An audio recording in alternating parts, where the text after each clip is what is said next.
வணக்கம். சமூகத்தின் இன்றைய பிரதான செய்திகளுக்காக உங்களோடு இணைந்து கொள்ளும் நான் சங்கவி நாகராஜா. விரிவான செய்திகளுக்கு செல்ல முன்னதாக முதலில் தலைப்புச் செய்திகள். சர்ச்சையில் சிக்கிய ரணில் கையொப்பமிட்ட கடிதம் சிஐடி தீவிர விசாரணை. அரிசிக்கான கட்டுப்பாட்டு விலை நீக்கப்பட மாட்டாது அரசு அதிரடி. ஜாழ் பல்கலைக்கழக பிரச்சினைக்கு உடனடி நடவடிக்கை அமைச்சர் அறிவிப்பு. இலங்கைக்குள் போதைப்பொருள் நுழைவதை தடுக்க விசேட அதிரடிப்படையினர் களமிறக்கம். சிவப்பரிசியில் பச்சை அரிசியை கலந்து விற்பனை செய்யும் மோசடி. பேரிச்சம்பளத்திற்கான விசேட பண்டவரி குறைப்பு. மாவை சேனாதிராஜா அவசர சிகிச்சை பிரிவில் அனுமதி.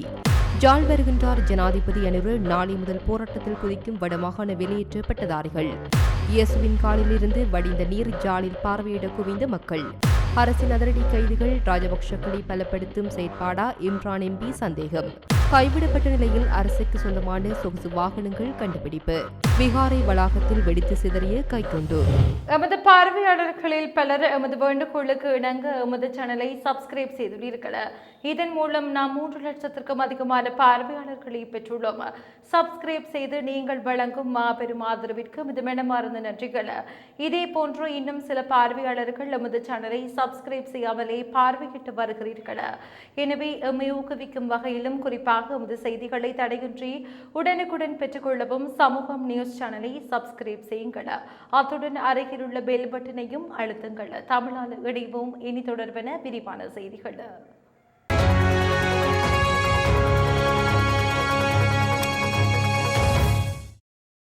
முன்னாள் ஜனாதிபதி ரணில் விக்ரமசிங்க ஆட்சியில் இருந்தபோது அவரது கடுத்த தலைப்பில் முன்னாள் போலீஸ் மா அதிபருக்கு விடுக்கப்பட்டிருந்த முறைகேடான உத்தரவு குறித்து விசாரணைகள் ஆரம்பிக்கப்பட்டுள்ளன.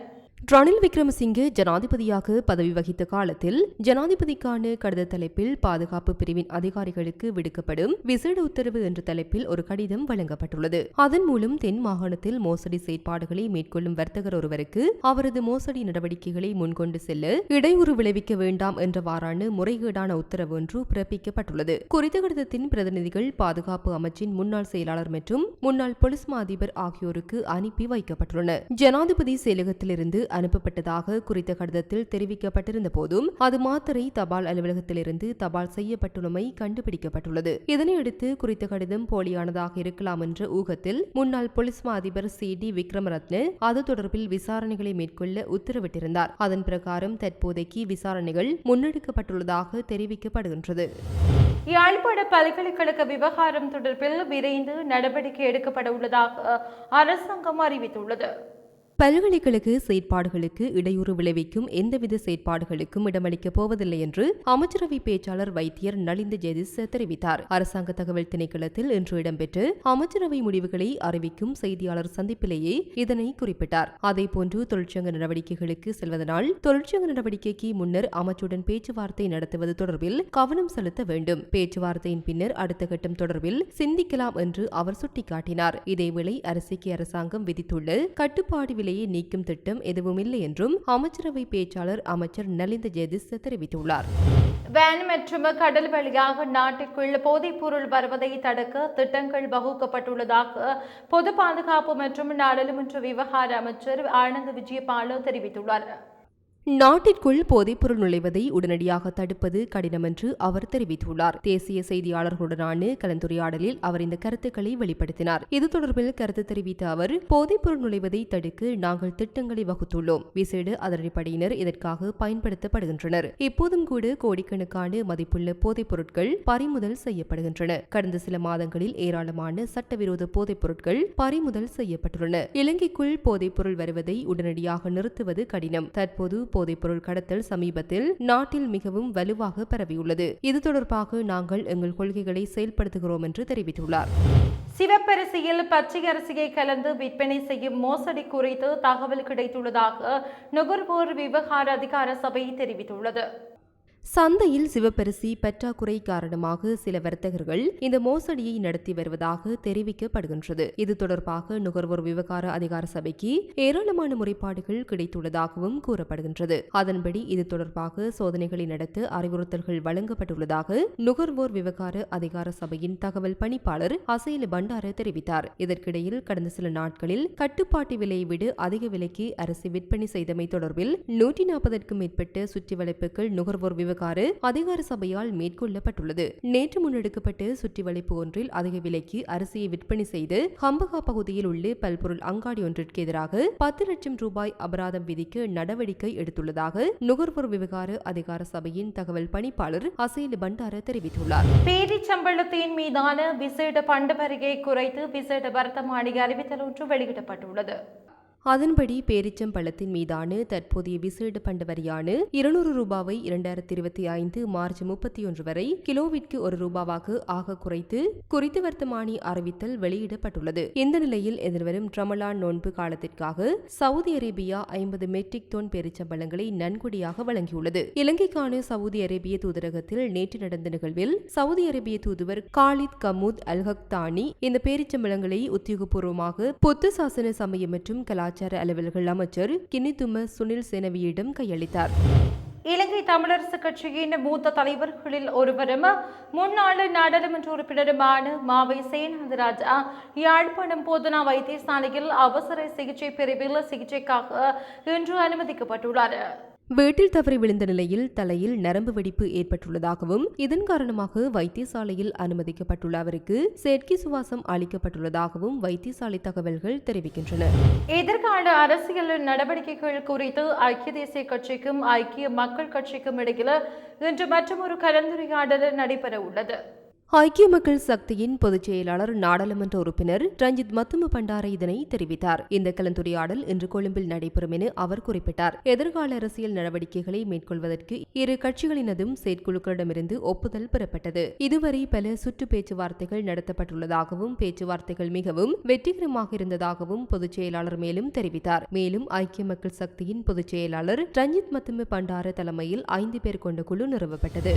இலங்கை வர்த்தக சபையால் ஏற்பாடு செய்யப்பட்ட இலங்கை பொருளாதார உச்சி மாநாடு இன்று பிற்பகல் கொழும்பில் உள்ள ஹோட்டல் ஒன்றில் நடைபெற உள்ளது.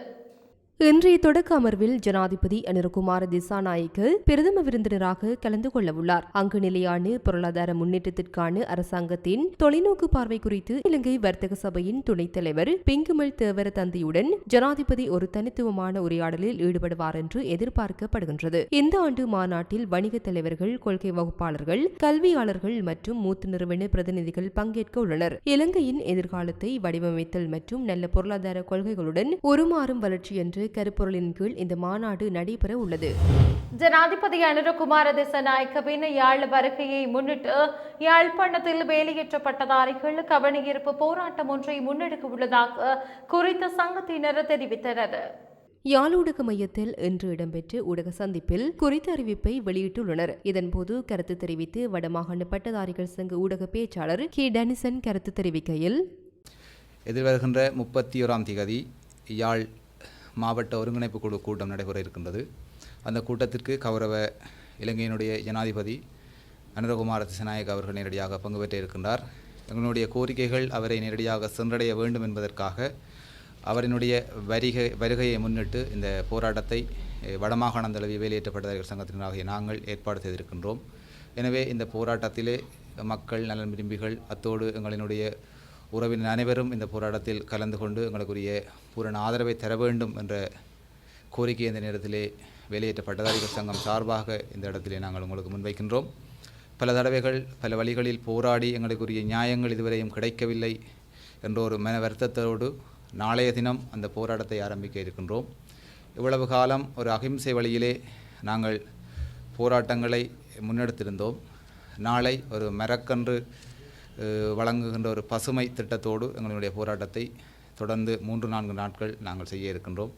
விதவிதமான முறையிலே இரத்த தானம், அத்தோடு ஜனாதிபதியினுடைய வருகையை மையப்படுத்தி கச்சேரிக்கு முன்பாக ஒரு கவனஈர்ப்பு ஆர்ப்பாட்டம். எங்களினுடைய இந்த ஆர்ப்பாட்டமானது பாதுகாப்பு சம்பந்தமான எந்த விடயங்களுக்கும் அச்சுறுத்தலின்றி ஒரு அகிம்சை வழியிலே எங்களுக்கான வேலைக்கான நியாயமான கோரிக்கைகளை முன்வைத்து வருகை தர இருக்கின்ற ஜனாதிபதியினுடைய பதிலை எதிர்பார்த்து இந்த ஆர்ப்பாட்டத்தை நாங்கள் ஒழுங்கமைப்போம்.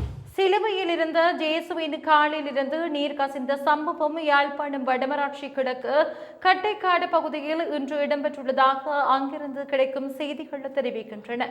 3 மணித்தியாலங்களுக்கு மேலாக ஜேசுவின் விரல் பகுதியிலிருந்து நீர் கசிந்துள்ளது. சம்பவம் அறிந்து பல்வேறு இடங்களில் இருந்து வருகை தந்த மக்கள் ஜேசுவின் காலில் இருந்து வடிந்தோடிய நீரை எடுத்துச் சென்றுள்ளனர். சகோதர மதத்தினர் மற்றும் ராணுவத்தினர், போலீசார், பொதுமக்கள் என பலர் இந்த காட்சியை பார்வையிட்டதுடன் புகைப்படங்களையும் எடுத்துச் சென்றனர். சம்பவம் தொடர்பாக ஆலய பங்கு தந்தையால் உறுதிப்படுத்தப்பட்ட பின்னரே மேலதிக தகவல்களை வெளியிட முடியும் என கப்பலேந்தி மாதா ஆலய நிர்வாகத்தினர் தெரிவித்தனர்.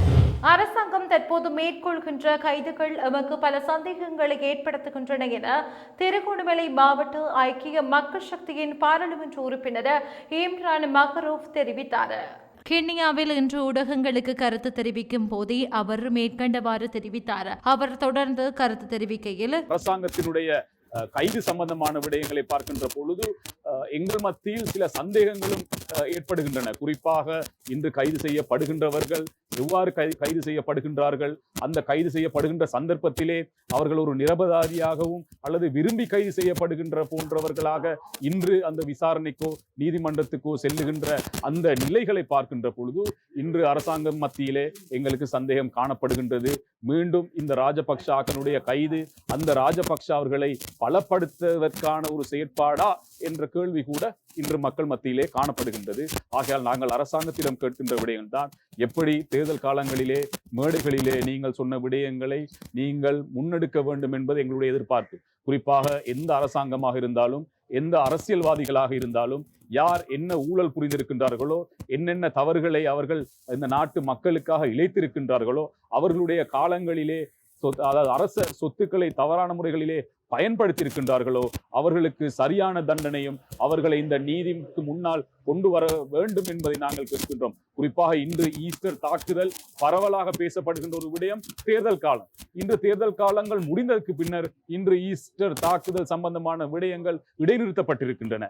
ஆகையால் நாங்கள் அரசாங்கத்திடம் கேட்கின்றோம், எப்படி இந்த அரசியல்வாதிகள் அல்லது இந்த ராஜபக்ஷ குடும்பத்தினுடைய இந்த செயற்பாடுகள் கைதுகளை நீங்கள் முன்னெடுக்கின்றீர்களோ, இந்த நாட்டினுடைய ஒரு அரசாங்கத்தினுடைய ஒரு மாற்றம், இந்த நாட்டினுடைய தலையெழுத்தை மாற்றிய இந்த ஈஸ்டர் தாக்குதலுடைய பிரதான சூத்திரதாரி யார் என்பதையும் கண்டறிவதற்கான நடவடிக்கைகளையும் நீங்கள் உடனடியாக மேற்கொள்ள வேண்டும். அந்த நடவடிக்கையின் மூலம் இந்த நாட்டிலே மீண்டும் ஒரு நல்ல ஒற்றுமை மிக்க ஒரு சமூகம் உருவாக்கான நடவடிக்கையை நீங்கள் முன்னெடுக்க வேண்டும் என்பதையும் இந்த இடத்திலே நாங்கள் கேட்டுக்கொள்கின்றோம். ஆலயங்களின் நிர்வாகங்கள் மற்றும் அந்தணர்களுக்கு இடையிலான முரண்பாடுகள் அதிகரித்து செல்கின்றமை வேதனை அளிப்பதாக வடமாகாண ஆளுநர் நா. வேதநாயகன் தெரிவித்தார். இந்து சமய பேரவை மண்டபத்தில் நேற்று முன்தினம் நடைபெற்ற சிவாசூர கௌசிக குருகுலத்தின் ஆண்டு விழாவில் பிரதம விருந்தினராக கலந்து கொண்டு உரையாற்றும் போதே ஆளுநர் இவ்வாறு தெரிவித்தார். அவர் மேலும் தெரிவிக்கையில், ஆலயங்களின் நிர்வாகங்கள் மற்றும் அந்தணர்களுக்கு இடையிலான முரண்பாடுகள் மற்றும் நிர்வாகத்தினருக்கு இடையிலான முரண்பாடுகள் அதிகரித்து செல்கின்றமையை வேதனையுடன் சுட்டிக்காட்டிய ஆளுநர், இதற்காக அவர்கள் அதிகளவு பணத்தை வீணாக செலவு செய்கின்றனர் எனவும் குறிப்பிட்டார். ஆலயங்கள் சமூகங்களை வழிப்படுத்த வேண்டும். அப்படிப்பட்ட ஆலயங்கள் வழக்குகளுக்காக நீதிமன்றங்களை நாடும் நிலைமை ஏற்பட்டது துன்பகரமானது. இதேவேளை பிரம்மஸ்ரீ ப. சிவானந்தா சர்மா தொடர்ச்சியாக இந்த குருகுலத்தை நடத்த வேண்டும். அதன் மூலம் பல அந்தன சிவாச்சாரியர்களை உருவாக்க வேண்டும் எனவும் ஆளுநர் வேண்டிக் கொண்டார். கொழும்பு 7 அமைந்துள்ள சிராவஸ்தி மாளிகையில் கைவிடப்பட்ட நிலையில் அரசாங்கத்துக்கு சொந்தமான ஏராளம் வாகனங்கள் நேற்று கண்டுபிடிக்கப்பட்டுள்ளது. ஆடம்பர BMW கார்கள் தொடக்கம் மொண்டரோ உள்ளிட்ட பல்வேறு சொகுசு வாகனங்கள் கைவிடப்பட்ட நிலையில் அங்கு துருப்பிடித்தும் சிதிலமடைந்தும் காணப்படுகின்றன. சிராவஸ்தி மாளிகையை நாடாளுமன்ற உறுப்பினர்களின் தங்கு விடுதியாக பயன்படுத்தும் நோக்கில் மேற்கொள்ளப்பட்ட ஆய்வின் போது இந்த விடயம் கண்டறியப்பட்டுள்ளது. இந்த மாளிகை முன்னைய காலத்தில் மேல் மாகாண சபையின் பிரதான அலுவலகமாக பயன்படுத்தப்பட்டிருந்தமை குறிப்பிடத்தக்கது. விகாரியொன்றின் காணியை துப்புரவு செய்யும் போது கைக்குண்டு ஒன்று வெடித்து சிதறிய சம்பவம் நேற்றைய தினம் இடம்பெற்றுள்ளது. பெலியத்து நிகிலுவா பிரதேசத்தில் உள்ள விகாரை ஒன்றில் காணியை உளவு இயந்திரம் ஒன்று துப்புரவு செய்து கொண்டிருந்த போது வெளிநாட்டில் தயாரிக்கப்பட்ட கைக்குண்டு வெடித்து சிதறியதாகவும் பின்னர் மேலும் 2 கைக்குண்டுகள் கண்டுபிடிக்கப்பட்டதாகவும் தென்மாகாண சிரேஷ்ட பிரதி போலீஸ் அதிபர் அலுவலகம் தெரிவித்துள்ளது. குறித்த உளவு இயந்திரம் விகாரைக்கு சொந்தமானது எனவும் உளவு இயந்திரத்தின் பின்புறம் புல்வெட்டும் இயந்திரத்தை பொருத்தி விகாரை மடாதிபதியின் உறவினர் ஒருவர் புல்வெட்டும் போது வெடிகுண்டு வெடித்துள்ளது. குறித்த வெடி விபத்தில் உளவு இயந்திரத்தின் ஓட்டுநருக்கு எந்தவித காயங்களும் ஏற்படவில்லை என தெரிவிக்கப்படுகிறது. அதனைத் தொடர்ந்து மேற்கொள்ளப்பட்ட தேடுதல் வேட்டையில் அருகில் மேலும் 2 வெடிகுண்டுகள் கண்டெடுக்கப்பட்டன. இதனையடுத்து பெலியத்த பன்வெவ விசேட அதிரடிப்படையின் வெடிகுண்டு செயலிழப்பு பிரிவினர் குறித்த பகுதிக்கு சென்று வெடிகுண்டுகளை செயலிழக்க செய்வதற்கான நடவடிக்கைகளை மேற்கொண்டுள்ளதாகவும் தெரிவிக்கப்படுகிறது. சூரிய மின்கலம் திருத்த வேலைக்கு வந்தவர்கள் என கூறி வீட்டில் இருந்தவர்களுக்கு மயக்க மருந்து தெளித்து சுமார் 12 பவுண்ட் நகையை கொள்ளையடித்து சென்ற சம்பவம் யாழ்ப்பாணத்தில் இடம்பெற்றுள்ளது. யாழ்ப்பாணம் சுன்னாகம் பகுதியில் உள்ள வீடொன்றில் நேற்று இந்த சம்பவம் இடம்பெற்றுள்ளது. குறித்த வீட்டிற்கு நேற்று திங்கட்கிழமை சென்ற இருவர் வீட்டில் பொருத்தப்பட்டுள்ள சூரிய மின்கலத்தினை பழுது பார்க்க வந்துள்ளதாக கூறி பாசாங்கு செய்து வீட்டில் இருந்தவர்கள் மீது மயக்க மருந்தினை தெளித்து அவர்கள் அணிந்திருந்த நகைகளை கொள்ளையடித்து சென்றுள்ளனர். சம்பவம் தொடர்பில் பாதிக்கப்பட்டவர்கள் சுன்னாகம் போலீஸ் நிலையத்தில் முறைப்பாடு செய்துள்ளனர். இந்த நிலையில் சுன்னாகம் போலீசார் மேலதிக விசாரணைகளை முன்னெடுத்துள்ளனர். இத்துடன் சமூகத்தின் இன்றைய பிரதான செய்திகள் நிறைவு பெறுகிறது. தொடர்ந்தும் சமூகத்தோடு இணைந்திருங்கள். நன்றி. இது போன்ற செய்திகளை தெரிந்து கொள்ள சமூகம் நியூஸ் சேனலை சப்ஸ்கிரைப் செய்து அருகில் உள்ள பெல் பட்டனை கிளிக் செய்யுங்கள். மேலும் இது போன்ற செய்திகளை உடனுக்குடன் தெரிந்து கொள்ள சமூகமீடியா.com என்ற இணையதளத்தின் வாயிலாகவும் எங்களுடன் இணைந்திருங்கள்.